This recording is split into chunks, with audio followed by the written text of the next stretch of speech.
예, 기본 행정학 표와 도식으로 이렇게 살펴보고 있는데요. 인사제도적인 측면에서 한번 더 살펴보도록 하겠습니다.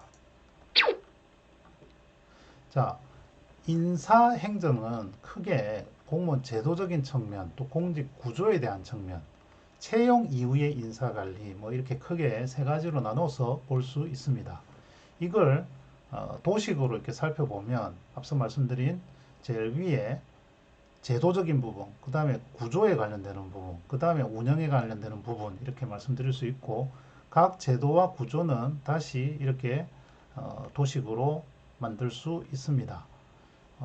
직업공무원제, 역관주의, 실적주의, 대표관료제 이런 부분들이 어떤 형태로 되어 있는지 함께 살펴보도록 하겠습니다. 먼저 공무원 인사관리라는 게 무엇이냐 이렇게 보면 다시 큰 틀에서 세 가지로 나눌 수 있습니다. 정말 이제 채용, 인사 이동 뭐 이런 것들을 하는 본연의 인사. 두 번째는 이제 사기 관리, 동기부여 뭐 이런 부분들을 이야기하는 거죠. 공무원들 사기가 지금 없다. 일할 맛이 안 난다. 뭐 이런 것들을 어떻게 이제 움직이느냐 관련되는 부분이고 행동규범은 일종의 이제 윤리적인 부분, 나쁜 행동을 하지 않도록 또 징계를 맞지 않도록 뭐 약간 이런 부분들과 관련되는 영역이다 이렇게 볼 수 있겠습니다. 하나씩 다시 살펴보도록 하겠습니다. 먼저 앞서 살펴본 바와 같이 공무원 제도는 크게 네 가지로 분류할 수 있는데 첫 번째가 직업 공무원제입니다. 흔히 우리나라에서 9급, 7급, 5급 이렇게 공개 채용을 해서 정년 보장을 하는 그런 형태의 제도라고 할 수 있겠습니다. 자, 직업공무원제가 이렇게 필요한 이유 내지는 직업공무원제가 제대로 되려면 어떤 것이 필요하냐 크게 네 가지를 봅니다.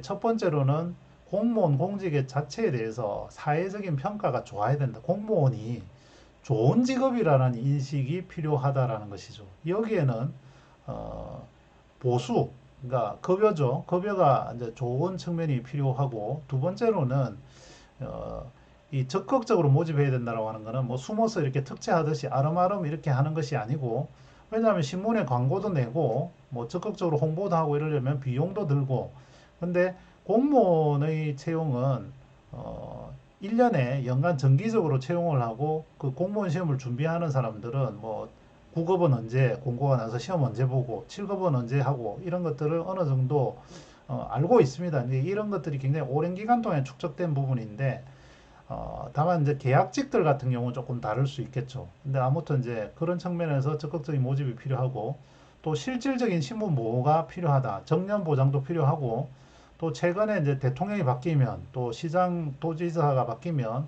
예, 그에 따라서 특히 정당이 교체가 될 때 이런 부분에서 뭐 불이익을 보지 않도록 하는 장치 이런 것들이 이제 필요하다라는 부분이고 네 번째는 이제 자기 개발 그 교육을 갈 수 있는 부분 뭐 국내 교육도 있고 국외 교육도 있고 이제 이런 것들이 어느 정도 있느냐 이런 것들을 이야기를 합니다.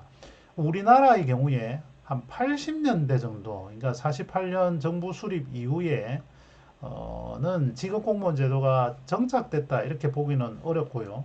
80년대까지는 공무원이 그렇게 인기 있는 직업은 아니었던 것 같습니다. 왜냐하면 급여 차이가 민간 기업과 더블 스코어 이상으로 났고 또 그에 반면에 이제 안정성도 크게 메리트가 없었던 것은 그 당시까지는 그러니까 흔히 우리가 IMF 오기 전까지는 그 민간 기업도 정년 보장이 다 됐기 때문에 공무원이 정년 보장, 고용 안정이라는 것이 크게 메리트가 안 됐던 것 같습니다. 그리고 뭐 일례로 80년대에 교사가 되면 초봉이 한 7, 8만 원 정도를 받았다고 합니다. 그런데 양복 한 벌 값이 그때 20만 원 했다고 합니다. 그러니까 석 달치 월급을 한 푼도 안 쓰고 모아도 양복 한 벌을 사기가 어려웠다. 뭐 이렇게 볼 수 있는데 현재 이제 양복 가격도 물가가 올라서 많이 올랐지만 급여는 그거보다도 훨씬 더 많이 올랐기 때문에 이걸 이제 비교를 하면 어느 정도 알 수 있겠고요. 현재 공무원 평균 급여는 2023년, 24년 기준으로 8천만 원 정도 되면, 오, 나 8천만 원 안 되는데 무슨 이야기냐, 이제 이야기를 할 수 있는데, 우선 거기에는 거기서 연금과 공무원 연금이 조금 높습니다. 공무원 연금과 건강보험, 세금 이런 부분들을 원천 징수 공제를 하고 받는 금액이기 때문에 8천 정도의 월 평균이면 680 정도 되겠고 실수령액은 뭐 한 580에서 600 정도 되겠습니다. 그리고 이 부분은 5급 한 24호봉 정도 오락내리락 정도 할 수 있는데요. 이거 너무 하지 않느냐. 근데 사실 7급, 9급의 초봉은 굉장히 낮은 반면에 그 횟수가 지남에 따라서 계속 인상되는 부분은 공무원은 조금 높은 편이다. 이렇게 이해를 하시면 될 것 같습니다. 그런데 직업 공무원제의 한계 혹은 이제 단점은 뭐냐 하면 관료주의화 현상, 그 다음에 내부 집단이 아주 보수화되어서 일을 잘 안 하려고 한다. 무사안일, 뭐 복지부동, 뭐 이런 부분들이 되겠고, 그리고 외부의 어떤 채용, 외부와 어떤 좀 격리되는 뭐 그럼으로써 장기적으로 좀 침체되고 폐쇄적으로 되는 이제 그런 내용들을 볼 수 있겠고, 또 직업공무원제는 기본적으로 승진을 가장 중요하게 생각을 하다 보니까 그걸 승진 지향주의까지라고 표현을 하는데 이게 성진이 적체가 되면 동기부여에서 확 그 부정적으로 작용한다 이런 것들을 한계로 볼 수 있겠습니다. 자, 두 번째는 엽관주의인데요. 엽관주의는 우리가 참 번역을 잘못한 케이스 중에 하나입니다. 엽총할 때 엽자이고 관직할 때 관인데 영어로 보면 스포일이라고 되어 있죠. 스포일을 우리가 번역을 이렇게 한 것인데 스포일은 다시 우리말로 전리품으로 이렇게 표현하고 있습니다. 그러니까 선출직 공무원들이 시도지사, 대통령 뭐 이런 사람들이 선거 캠프를 중심으로 함께 뭐 1년, 2년 뭐 이렇게 준비를 하고 와서 당선이 되면 이제 그 사람들에게 그에 대한 대가로서 혹은 뭐 일종의 포상으로서 이제 주는 것에서 이제 유래된 부분인데요. 어, 이제 장점도 있습니다. 예를 들면 기존의 직업 공무원 제도는 뭐 고시라든지 이런 어떤 소수의 엘리트들에서 이제 족점됐지만 선출직들에 의해서 일반적으로 우리가 고시 출신이 아닌 사람들이 공직에 진출함으로써 이런 부분들에서는 이제 장점이 있겠고 또 실질적으로 민주화라든지 또 공무원은 선출된 직업은 아니기 때문에 정치적으로 볼 때 민주적 통제 뭐 이런 부분에서는 이제 장점이 될 수 있고 또 기본적으로 이런 어떤 그 역관주의에 의한 스포일에 의한 관직의 경우에는 전문적인 것보다는 좀 일반적인 업무를 줄 경우에 그런 업무 수행을 하는 데는 또 나름대로 유용하다 이렇게 할 수 있는데 이것도 역시 한계가 있습니다. 어, 첫째는 선거 때마다 선출직이 바뀔 때마다 자꾸 바뀌다 보면 자꾸 이제 그 부시장이라든지 뭐 이런 사람들이 자정 교체를 하게 되고 그 중에서 공무원으로서 경험이 없는 사람들이 오다 보면 거기서 발생하는 문제. 그 다음에 자꾸 이렇게 바꾸다 보면 공무원이 자꾸 이제 행정은 좀 정치의 영향을 좀 덜 받았으면 좋겠는데 뭐 그런 부분들. 그 다음에 서로 논공 행상이라고 하는데 선거 때 공을 가지고 자리를 이렇게 하다가 자리 자체를 돈으로서 매도 매수 뭐 이런 부분들에 대한 부정적인 영역들 그 다음에 또는 기존에 정부의 자리가 없는데 특정인을 위해서 위인설관 이런 부분들이 한계다 이렇게 볼 수 있겠습니다. 세 번째는 이제 실적주의다 이렇게 이제 표현을 하고 있는데요.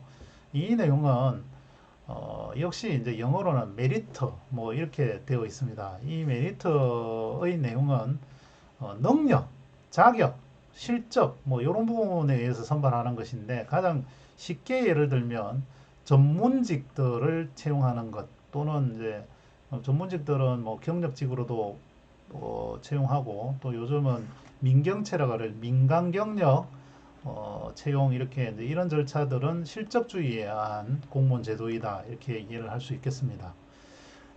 이런 실적주의가 도입되게 된 이유는 정부가 점점 커지고 또 질적으로 전문적인 역량을 많이 필요로 하게 되었는데 기존에 너무 어릴 때 젊을 때 성적에 의해서 이 공무원 시험이라는 게 7급, 9급들은 국어, 영어, 뭐 국사, 뭐 이런 이제 과목들 위주로 어, 채용해서 하게 되어 있는데 이제 이런 영역들보다는 사회가 다변하기 때문에 그런 영역이 좋겠다. 뭐 이런 부분들에 의해서 하게 되었다라고 볼 수 있습니다.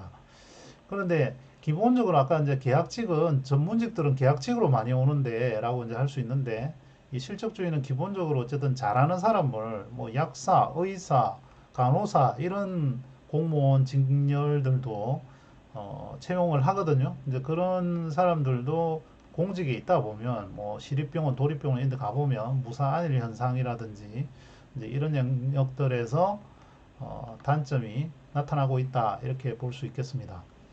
네 번째 제도는 대표 관료제라는 부분은 직능 할당 이렇게 보시면 되는데 이 시험이라든지 너무 재능이라든지 이렇게 하다 보니까 약자들이 좀 소외되는 그래서 어떤 전문성의 문제, 역차별의 문제 이제 이런 내용들이 나와서 소속 집단의 그런 부분들을 보완하기 위해서 이제 도입이 되었는데요. 대표적인 것이 양성평등, 이제 여성의 경우죠. 그다음에 이제 장애인들, 그다음에 지역 인재, 우리나라의 경우에 서울 집중이 워낙 강하고 특히 대학은 서울에 있는 대학을 선호하다 보니까 지방대학 출신들을 요즘 지역 할당으로 이제 채용을 하게 되었습니다. 이제 이런 영역들, 그다음에 이제 사회통합형 인재는 이 교과서에서는 지금 이제 저소득층만 이렇게 이제 중심으로 이렇게 이제 하고 있는데 이런 영역들도 너무 뭐 이렇게 요즘 고시나 공무원 시험도 준비를 하려면 집안에 어떤 서포트가 필요하다 이래서 이제 너무 어느 정도 부자들 위주로 부유한 가정들 위주로 이제 채용이 되면 또 한계가 있기 때문에 이제 이런 영역들을 균형 있게 하기 위해서 할당을 이렇게 할당 채용을 한다 이렇게 이제 이해를 하시면 되는데 앞서 네 가지에 대해서 간단하게 설명을 드렸는데 다시 한번 간단하게 조금 더 요약을 해보면 직업공무원 제도는 7급 9급 행시 대표됩니다. 젊고 유능한 인재들이 어떤 평생 일할 수 있는 직장 뭐 이런 제도라고 할 수 있고 어, 역관주의는 스포일 그 선거의 어떤 충성도나 공헌도에 따라서 이루어지는 그런 형태이다 이렇게 말씀드렸고 실적은 메리트 재능과 역량 전문성 뭐 이런 부분들 중심으로 채용하는 제도이고 그 다음에 대표 관료제는 너무 편중되는 그 사회적 약자를 배려하기 위해서 어느 정도 할당을 해서 이렇게 배려를 하고 있다 이렇게 말씀을 드렸습니다. 숫자적으로 보면 직업 공무원제에 의한 공무원 숫자가 한 뭐 80% 이상을 차지하고 역관주의에 의한 정무직이라든지 별정직 이런 부분들은 뭐 한 5% 미만, 뭐 기초단체는 한 1% 이렇게 볼 수 있고 실적주의는 뭐 기술직까지 포함하면 좀 넓고 전문직으로 한정하면 좀 적고 이런 형태로 볼 수 있습니다. 그리고 대표 관료제는 뭐 장애인이 3% 정도이고 나머지 영역들도 그렇게 비중이 높지는 않습니다. 이런 공무원 기초적인 제도 한번 이 표를 중심으로 한번 정리해 보시면 좋을 것 같습니다. 수고하셨습니다.